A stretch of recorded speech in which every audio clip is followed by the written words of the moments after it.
السلام علیکم ورحمۃ اللہ تعالی وبرکاتہ نحمده ونصلي ونسلم على رسوله الكريم اما بعد فاعوذ باللہ من الشیطان الرجیم بسم اللہ الرحمن الرحیم ان اللہ وملائکته يصلون على النبی یا ایها الذین آمنوا صلوا علیہ وسلموا تسلیما اللهم صل على سيدنا ومولانا محمد معدن الجود والكرم وآله الكرام وابنه الكريم وبارك وسلم صلاة وسلاما عليك يا رسول الله صلی اللہ تعالی علیہ وسلم۔ حدیث نمبر 15 کا درس ہے، اور اس حدیث پاک کا جو عنوان ہے وہ یہ ہے کہ توبہ کرنے والوں سے اللہ تبارک و تعالی راضی ہوتا ہے۔ اللہ تبارک و تعالی توبہ کرنے والوں کو اپنا محبوب بندہ بنا لیتا ہے اور ان سے خوش ہو جاتا ہے۔ دیکھیے حدیث پاک ہے، ان ابی حمزہ انس بن مالک الانصاری خادم رسول اللہ صلی اللہ علیہ وسلم ورضی اللہ عنہ قال قال رسول اللہ صلی اللہ علیہ وسلم للہ افرح بتوبۃ عبدہ من احدکم سقط علی بعیرہ وقد اظلہ فی ارض فلات وفي رواية لمسلم لله أشد فرحا بتوبة عبده حين يتوب إليه من أحدكم كان على راحلته بأرض فلات فانفلتت منه وعليها طعامه وشرابه فأيس منها فأتى شجرة فاضطجع في ظلها وقد أيس من راحلته فبينما هو كذلك إذ هو بها قائمة عنده فأخذ بخطامها ثم قال من شدة الفرح اللهم أنت عبدي وأنا ربك أخطأ من شدة الفرح۔ ترجمہ یہ ہے کہ رسول پاک صلی اللہ علیہ وسلم کے خادم حضرت انس ابن مالک انصاری رضی اللہ تعالی عنہ سے روایت ہے کہ نبی کریم صلی اللہ علیہ وسلم نے ارشاد فرمایا، اللہ تبارک و تعالی اپنے بندے کی توبہ پر اس شخص سے بھی زیادہ خوش ہوتا ہے جسے اس کا اونٹ چٹیل میدان میں گم ہونے کے بعد اچانک مل جائے۔ چٹیل میدان میں ہے، ریگستان میں ہے، اور اونٹ ہی ایک سہارا ہوتا ہے، ایک ہی سواری وہ لے کر پہنچا ہے، اور وہ بھی گم ہو جائے تو کتنی پریشانی لاحق ہوگی، پھر اچانک وہ مل جائے تو اس کے مل جانے پر کتنی خوشی ہوگی اس شخص کو۔ اس سے بھی زیادہ خوشی اللہ تبارک و تعالیٰ کو بندے کی توبہ سے ہوتی ہے۔ اور امام مسلم کی روایت میں یہ الفاظ ہیں کہ جب کوئی بندہ توبہ کرتا ہے تو اللہ تبارک و تعالیٰ کو اس سے بھی زیادہ خوشی ہوتی ہے کہ جیسے تم میں سے کوئی شخص کسی جنگل میں اپنی سواری پر جائے اور سواری گم ہو جائے اور سواری پر اس کا کھانا اور پانی ہو، اور وہ سواری کے ملنے سے مایوس ہو جائے، یعنی خوب تلاش کر لیا، ڈھونڈ لیا، اب وہ سواری نہیں مل رہی ہے اور یہ مایوس ہو گیا کہ اب ملے گی بھی نہیں، تو کھانا بھی اس پر ہے اور پانی بھی اس پر، تو اب یہ مرنے کا انتظار کرے گا، دوسرا تو کیا اپنی موت کا انتظار کرے گا، مایوس ہو جائے اور ایک درخت کے سائے میں جا کر لیٹ جائے، پھر اچانک وہ سواری اس کے پاس کھڑی ہو، وہ اس کی مہار یعنی رسی پکڑ لے، پھر خوشی کی شدت میں یہ کہے، یعنی اس کو وہ گمی ہوئی سواری مل گئی تو کتنا زیادہ خوش ہوگا، تو خوشی کی شدت میں وہ یہ کہے کہ اللہ تو میرا بندہ ہے اور میں تیرا رب ہوں، یعنی اتنی زیادہ خوشی کہ دماغ ہی ٹھکانے پر نہ رہے، عقل ہی ٹھکانے پر نہ رہے اور الٹا بول دے۔ بولنا یہ چاہیے تھا کہ میں تیرا بندہ ہوں تو میرا رب ہے، لیکن اتنی زیادہ خوشی ہوئی کہ اس نے جملہ ہی الٹا کر دیا، اور کیا کہہ دیا کہ تو میرا بندہ ہے اور میں تیرا رب ہوں۔ یہ شدت خوشی میں اس سے الفاظ الٹے ہو گئے، یعنی جو بولنا چاہیے تھا اس کا الٹا بول دیا۔ تو یہ دیکھیے ایسے موقع پر پھر اس طرح کی اگر کوئی غلطی ہو جائے نا تو اس پہ پکڑ نہیں ہوتی ہے، اس پر مواخذہ نہیں ہوتا، لیکن نبی پاک صلی اللہ علیہ وسلم خود ارشاد فرما رہے ہیں، یہ حدیث شریف ہے، فتح الباری شرح بخاری میں ہے کہ شدید گھبراہٹ یا کسی کا بہت زیادہ خوف ہو ایسی صورت میں، یا کسی انتہائی تعجب خیز واقعے کہ جس کا دماغ پہ اثر ہوتا ہے، بہت زیادہ تعجب میں ڈالنے والا واقعہ، یا کسی اور وجہ سے انسان ہوش میں نہ رہے یا بھول کر اس کی زبان سے ایسے کلمات نکل جائیں جو خلاف شرع ہوں، شریعت کے خلاف ہوں، تو ان پر مواخذہ نہیں ہے، یعنی پکڑ نہیں۔ جیسے کہ یہاں پر اس کی زبان سے جو الفاظ نکل گئے وہ شدت خوشی میں نکلے، یعنی اتنی زیادہ خوشی ہوئی کہ کیا بول رہا ہے اس کو ہوش ہی نہیں رہا، تو اس پر اس کا مواخذہ نہیں ہے۔ وہی کہہ رہے ہیں اسی طرح ان الفاظ کو بطور حکایت یعنی نقل کرتے ہوئے یا کسی شرعی فائدے کے لیے بیان کرنے میں بھی کوئی مواخذہ نہیں، کیونکہ یہاں حدیث شریف میں بھی تو بیان کیا جا رہا ہے۔ ہاں، مذاق میں یا کسی کی نقل اتارتے ہوئے یا فضول گوئی میں بیکار کی باتیں کرتے ہوئے ایسے کلمات کہیں تو پھر پکڑ ہوگی، مواخذہ ہوگا۔ اکمال المعلم شرح مسلم میں ہے کہ توبہ کرنا ہر اس شخص پر فرض ہے جو اپنی طرف سے ہونے والے گناہ کو جان لے، یعنی آدمی کو علم ہو جائے کہ مجھ سے گناہ ہوا ہے تو پھر اس پر توبہ کرنا لازم اور ضروری ہے، خواہ وہ گناہ صغیرہ ہو یا کبیرہ ہو، یعنی چھوٹا گناہ ہو یا بڑا گناہ ہو۔ اور توبہ تمام فرائض کی اصل ہے، یعنی توبہ کرنا بہت زیادہ ضروری، یعنی نماز سے بھی زیادہ ضروری ہے۔ آپ یہ سمجھ لیجئے کہ نماز پڑھنا فرض ہے اور عبادتوں میں سب سے اہم ہے، لیکن توبہ کرنا اس سے بھی زیادہ ضروری ہے۔ حضرت سیدنا سفیان ابن عیینہ رحمۃ اللہ تعالی علیہ نے فرمایا کہ توبہ اس امت پر اللہ تعالیٰ کی نعمتوں میں سے ایک نعمت ہے کہ جو کہ پچھلی امتوں پر نہ تھی۔ اور بنی اسرائیل کی توبہ تو خود کو قتل کرنا تھا۔ بنی اسرائیل نے جب بچڑے کی پوجا کی تو ان کی توبہ ان کو کیا بتائی گئی کہ ایک دوسرے کو قتل کریں، یہ ان کی توبہ۔ اتنی سخت توبہ تو ہمارے لیے نہیں رکھی گئی، ہمارے لیے تو کتنی آسانی ہے امت محمدیہ پر، اور یہ رسول پاک صلی اللہ علیہ وسلم کی نسبت کا صدقہ ہے کہ ہم سچے دل سے توبہ کر لیں، توبہ کے الفاظ ادا کریں، روئیں، گڑ گڑائیں، تو ہمارے گناہ، وہ بڑے سے بڑے گناہ بھی معاف ہو جاتے ہیں۔ یہ اس امت پر اللہ تبارک و تعالیٰ کا احسان ہے۔ علامہ بدر الدین عینی رحمۃ اللہ تعالی علیہ فرماتے ہیں کہ حدیث مذکور میں اللہ تعالیٰ کے لیے خوشی کا اطلاق مجازن کیا گیا۔ دیکھیے، یہ خوش ہونا اس کا تعلق دل سے ہوتا ہے، اور دل جسم کا ایک حصہ ہے۔ اللہ تبارک و تعالیٰ جسم اور جسمانیات سے پاک ہے، اس کا کوئی دل نہیں ہے اور اس کا کوئی جسم نہیں ہے۔ تو یہاں اب اللہ تبارک و تعالیٰ کی طرف خوشی کی نسبت کی گئی تو یہ مجازن کی گئی ہے۔ خوشی کا جو اطلاق کیا گیا کہ اللہ خوش ہوتا ہے تو اس کا حقیقی معنی مراد نہیں، یعنی جس طرح ہم اور آپ خوش ہوتے ہیں وہ والا معنی مراد نہیں ہے۔ اس سے اللہ تبارک و تعالیٰ کا راضی ہونا مراد ہے، یعنی ایسے بندے سے جو توبہ کر لیتا ہے اللہ تبارک و تعالیٰ بہت زیادہ راضی ہوتا ہے، راضی ہونا مراد ہے، یعنی اللہ تبارک و تعالیٰ بندے مومن کی توبہ سے بہت راضی ہوتا ہے۔ مفسر شہیر حکیم الامت مفتی احمد یار خان نعیمی رحمۃ اللہ تعالی علیہ اس حدیث پاک کی شرح بیان کرتے ہوئے فرماتے ہیں کہ ایسے مقامات پر خوشی سے مراد رضا ہوتی ہے، یعنی راضی ہونا ہوتا ہے، کیونکہ اصطلاحی فرحت و خوشی سے اللہ تبارک و تعالیٰ پاک ہے، یعنی جو خوشی ہم اور آپ سمجھتے ہیں اور جو خوشی ہمارے آپ سے تعلق رکھتی ہے، انسان جس طرح خوش ہوتا ہے اللہ تبارک و تعالیٰ اس خوشی سے پاک ہے۔ خیال رہے کہ رضا اور ہے اور ارادہ کچھ اور ہے، یہ بھی غور کرنے کی بات، بہت پوائنٹ کی بات بتا رہے ہیں۔ راضی ہونا کچھ اور ہے اور ارادہ کرنا کچھ اور ہے۔ دیکھیے، اللہ تبارک و تعالیٰ جس چیز کا ارادہ فرماتا ہے، مطلب یہ اس سے کن فرمائے تو وہ چیز وجود میں آ جاتی، ارادے کا یہ مطلب ہوا۔ اور راضی ہونا کچھ اور، دونوں میں فرق ہے، وہ فرق واضح کریں گے۔ اللہ تبارک و تعالیٰ ہر بندے کے ایمان اور شکر سے راضی ہے، یعنی بندہ ایمان لے آئے اور بندہ اللہ تعالیٰ کی نعمتوں کا شکر ادا کرے، اللہ اس سے راضی ہوتا ہے۔ لیکن راضی ہونے کے لیے ضروری نہیں ہے کہ اللہ تعالیٰ ہر بندے کو ایمان کی توفیق دے دے،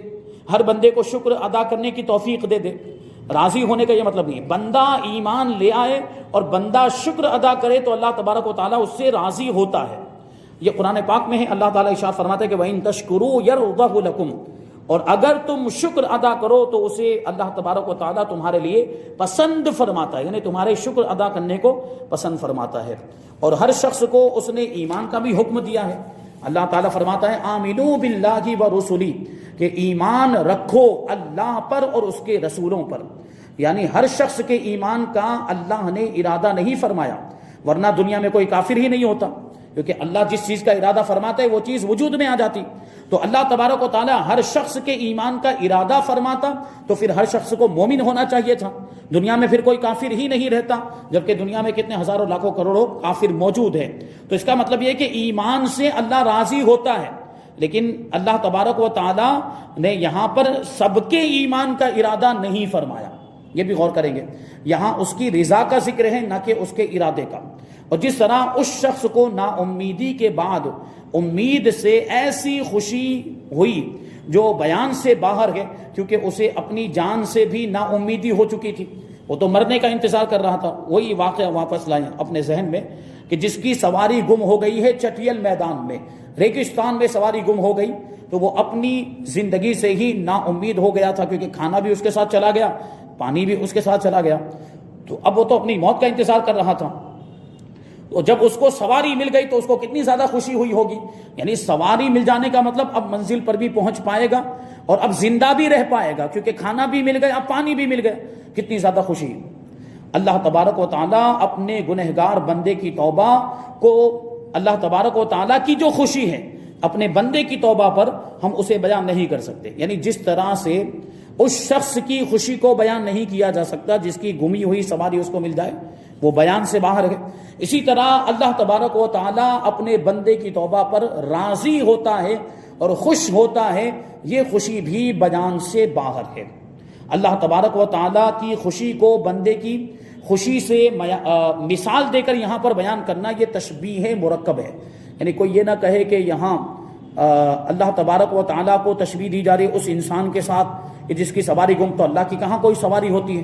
یا یہ کہ اس کو تو موت کی امید، مطلب وہ اپنی زندگی سے مایوس ہو گیا، تو اللہ تبارک و تعالیٰ کے ساتھ تو زندگی اور موت کا معاملہ ہی نہیں ہے۔ پھر یہ کہ وہ خوش ہوا اور خوش ہو کر اس نے غلطی کر دی بولنے میں، تو یہاں پر غور کریں گے کہ یہاں صرف ایک چیز کو، یعنی خوش ہونے کو تشبیہ دی جا رہی ہے، اللہ تبارک و تعالیٰ کے خوش ہونے کو اس بندے کے خوش ہونے سے تشبیہ دی جا رہی ہے، اس کی طرح بتایا جا رہا ہے، ہر چیز کو، ہر چیز کے ساتھ اللہ تبارک و تعالیٰ کی چیز، اللہ تبارک و تعالیٰ کو تشبیہ نہیں دی جا رہی، یعنی ایسا نہیں کہ اللہ بھی معاذ اللہ کی بھی زندگی ہے، اللہ کی بھی موت ہے، یا اللہ تعالیٰ بھی کھاتا پیتا ہے، یا اللہ تبارک و تعالیٰ بھی مطلب اس سے بھی اس طرح الفاظ میں غلطی ہو جاتی، یہ سب یہاں پر مراد نہیں ہے، صرف ایک ہی چیز مراد ہے اور وہ ہے خوش ہونا، صرف خوشی کو تشبیہ دی جا رہی ہے۔ یہ تشبیہ ہے مرکب ہے، یعنی پورے واقعے کو پورے واقعے سے تشبیہ دی جا رہی ہے، یعنی ایک واقعے کو دوسرے واقعے جیسا بتایا جا رہا ہے، اب اس میں ہر چیز کا مشابہ ہونا ضروری نہیں ہے، نہ کہ ہر حال کو ہر حال سے تشبیہ دی جا رہی ہے، لہٰذا اس سے یہ لازم نہیں آتا کہ معاذ اللہ رب تبارک و تعالیٰ مایوس بھی ہوا ہو اور بعد میں اس کی آس بندھی ہو،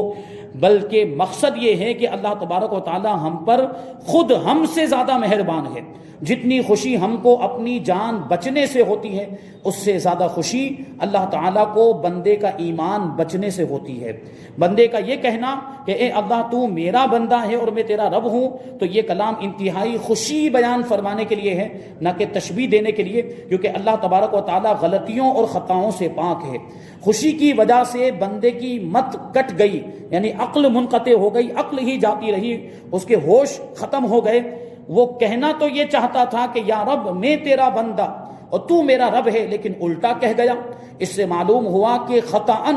یعنی غلطی سے منہ سے کفر نکل جائے تو اس پر بندہ کافر نہیں ہوتا، کیونکہ حضور انور صلی اللہ علیہ وسلم نے اس پر کفر کا حکم نہیں لگایا، لیکن یہ اس وقت ہے جبکہ خطا پر اطلاع نہ ہو، اور اطلاع ہونے پر فوراً توبہ کرنا ضروری ہے، کہ غلطی سے بھی اگر کفری کلمہ نکل گیا اور پھر اس کو پتہ چل گیا کہ مجھ سے یہ غلطی ہوئی ہے تو فوراً توبہ کرنا لازم اور ضروری ہے۔ اب حدیث پاک کا مفہوم بتا رہے ہیں۔ حدیث مذکور میں اللہ تبارک و تعالیٰ کی انتہائی رضا بیان کی گئی ہے۔ اللہ تبارک و تعالیٰ بندے کی توبہ پر اس آدمی سے بھی کہیں زیادہ راضی ہوتا ہے جو اونٹ پر سوار جنگل سے گزر رہا ہو اور گرمی کی شدت سے پریشان ہو کر ایک درخت کے سائے تلے ٹھہرے، تو تھکاوٹ کی وجہ سے اسے نیند آ جائے، جب بیدار ہو تو اونٹ کو مع سامان گم پائے، یعنی آرام کرنے کے لیے اترا تھا اور درخت کے نیچے سو رہا تھا، پھر جیسے ہی اٹھا بیدار ہوا تو اونٹ غائب ہو گیا، اور اونٹ کے ساتھ اس کا ساز و سامان بھی چلا گیا، کھانے پینے کا سامان بھی چلا گیا۔ تلاش بسیار، یعنی بہت زیادہ تلاش کرنے کے بعد بھی جب اونٹ نہ ملے تو یہ سوچ کر اسی درخت کے نیچے لیٹ جائے کہ اب یہیں مر جاؤں گا، کیونکہ دور دور تک پانی اور آبادی کا نام و نشان تک نہیں ہے۔ پھر اچانک وہ اپنے اونٹ کو سامان سمیت اپنے پاس کھڑا دیکھے، اب کہاں سے آ گیا کیسے آ گیا وہ نہیں معلوم، لیکن اپنے اونٹ کو اپنے پاس کھڑا ہوا دیکھا تو ایسے شخص کی خوشی کی انتہا نہیں رہتی، کیونکہ جس کی جان بھی بچ جائے اور بھاگی ہوئی یا گمشدہ چیز بھی مل جائے تو وہ واقعی اس کی خوشی بیان کرنے سے باہر ہوتی ہے۔ اللہ تبارک و تعالیٰ بھی اپنے گنہگار بندے کی توبہ سے بہت زیادہ راضی ہوتا ہے۔ گنہگار بندہ در حقیقت گناہوں کی نحوست کی وجہ سے اپنے رب کریم مالک حقیقی اللہ عز و جل کے در سے دور ہو جاتا ہے، بلا تشبیہ و تمثیل، جیسے وہ سواری دور ہو گئی تھی ویسے ہی گنہگار بندہ اللہ کے در سے دور ہو جاتا ہے، لیکن جب وہ نادم ہو کر شرمندہ ہو کر واپس آئے تو اللہ تبارک و تعالیٰ اس سے بہت زیادہ خوش ہوتا ہے، اور یہ خوشی اس شخص کی خوشی سے کہیں زیادہ ہوتی ہے جس کی گمشدہ سواری مع سامان کے اچانک واپس آ جائے۔ ہمارا کریم پروردگار اپنے بندوں کی توبہ پر بہت خوش ہوتا ہے۔ بندے سے چاہے کتنے ہی گناہ سرزد ہو جائیں، توبہ کرنے میں ہرگز سستی نہیں کرنی چاہیے،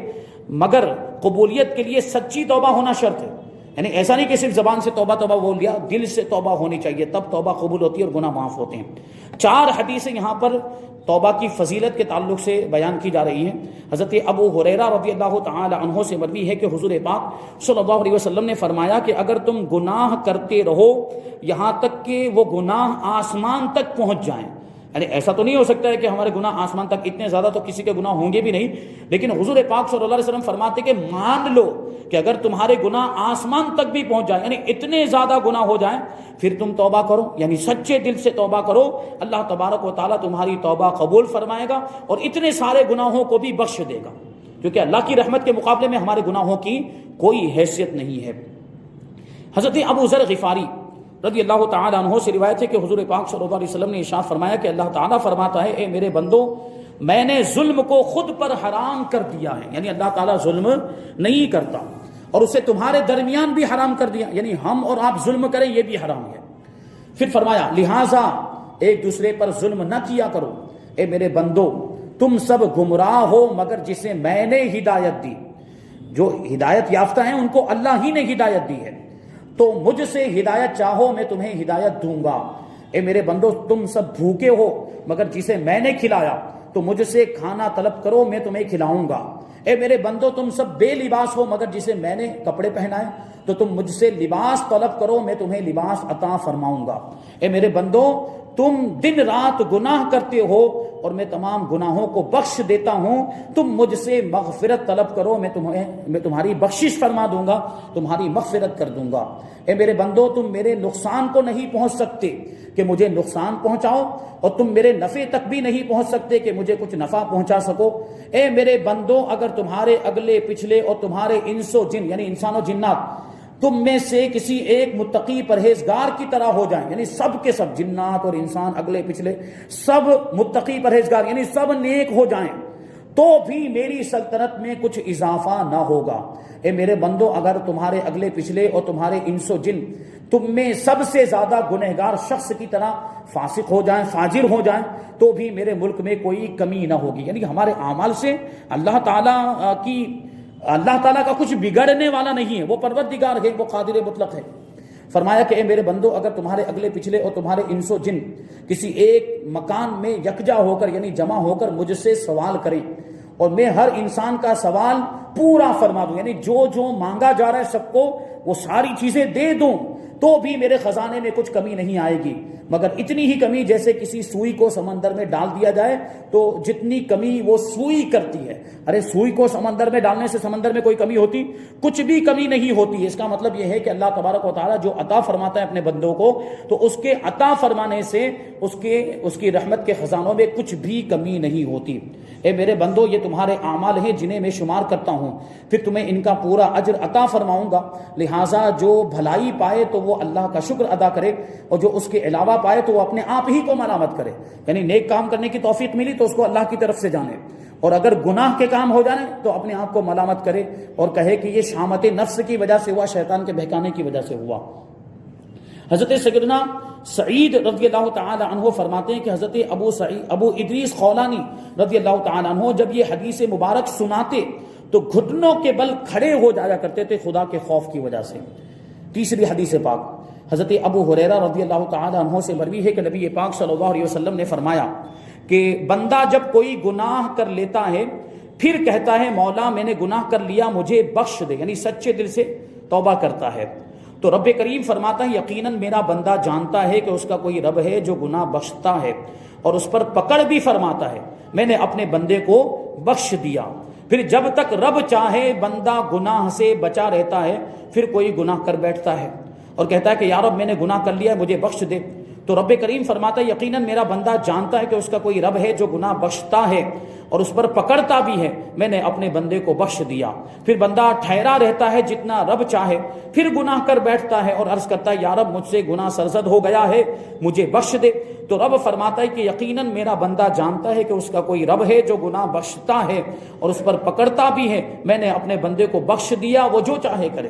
یعنی جتنی مرتبہ توبہ کی جائے، لیکن شرط یہ ہے کہ سچے دل سے توبہ ہونی چاہیے، صرف رسمی توبہ نہیں یا دکھاوے کی توبہ نہیں ہونی چاہیے، یا یہ کہ زبان سے صرف توبہ کے الفاظ کہہ لیے اور دل میں کوئی بھی توبہ کا ارادہ نہیں، گناہ کو چھوڑنے کا ارادہ نہیں، کوئی شرمندگی نہیں، کوئی ندامت نہیں، تو اس توبہ کی یہاں پر بات نہیں چل رہی۔ آدمی سچے دل سے توبہ کر لے اور گناہ کی طرف نہ جانے کا پکا ارادہ کر لے، گناہوں پر شرمندہ بھی ہو، تو اللہ تبارک و تعالیٰ اس کی توبہ کو قبول فرماتا ہے اور جو گناہ پہلے ہو گئے اس کو معاف فرما دیتا ہے۔ پھر آگے کا معاملہ الگ رہتا ہے، کبھی ایسا ہوتا ہے کہ پھر سے گناہ ہو جاتے ہیں شیطان کے بہکاوے میں آ کر یا شامت نفس کی وجہ سے، تو اب ہمیں کیا چاہیے کہ ہم پھر سے توبہ کر لیں، سچے دل سے توبہ کریں، تو اللہ تبارک و تعالیٰ پھر سے ہماری توبہ کو قبول فرمائے گا اور گناہ کو معاف فرما دے گا۔ تو توبہ دل سے ہونی چاہیے۔ دیکھیے حضرت انس ابن مالک رضی اللہ تعالیٰ عنہ سے روایت ہے کہ رسول پاک صلی اللہ علیہ وسلم کا فرمان ہے کہ ہر آدمی گنہگار ہے، یعنی ہر آدمی سے گناہ ہو ہی جاتا ہے۔ انبیاء کرام ہیں، ان سے گناہ نہیں ہوتے، لیکن عام انسانوں سے تو گناہ ہو ہی جاتے ہیں،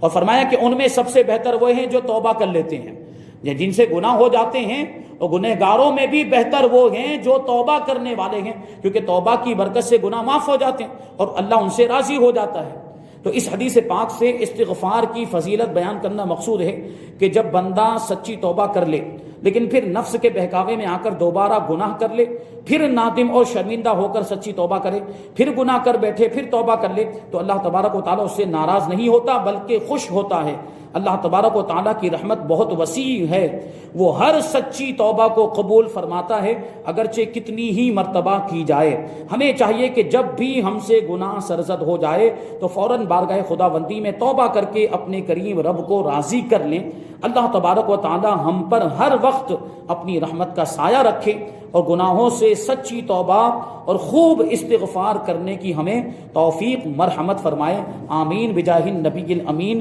صلی اللہ تعالی علیہ وسلم۔ تو یہاں پر اس حدیث پاک کا درس اور اس کی تشریح مکمل ہو گئی۔ آنے والی حدیث پاک ہے اللہ تبارک و تعالیٰ کا دست رحمت، یعنی کچھ بندے ایسے ہیں کہ جن کے لیے اللہ تبارک و تعالیٰ اپنا دست رحمت دراز فرماتا ہے۔ یہ بھی غور کریں گے کہ اللہ تبارک و تعالیٰ ہاتھ سے پاک ہے، اس کا کوئی ہاتھ نہیں، اس لیے ہم اس کا ترجمہ کیا کریں گے؟ دست رحمت، یعنی اللہ تعالیٰ کی رحمت یہ کچھ خاص بندے ہوتے ہیں جن کی طرف متوجہ ہوتی ہے۔ تو وہ بندے کون ہیں؟ ان کا ذکر آنے والی حدیث پاک یعنی حدیث نمبر 16 میں آئے گا، اور پھر اس کے بعد والی حدیث یعنی حدیث نمبر 17 کو بھی انشاءاللہ تبارک و تعالیٰ ہم آئندہ درس میں شامل کریں گے۔ اللہ تبارک و تعالیٰ کی بارگاہ میں دعا ہے کہ جو کچھ بھی بیان ہوا اس پر ہم سب کو عمل کرنے کی توفیق عطا فرمائے۔ حضور پاک صلی اللہ علیہ وسلم کے ارشادات، آپ کے فرامین اور آپ کی سنتوں پر ہمیں عمل کرنے کی توفیق عطا فرمائے، ایمان کی سلامتی عطا فرمائے اور ایمان پر ہی ہم سب کا خاتمہ فرمائے۔ وما علینا الا البلاغ۔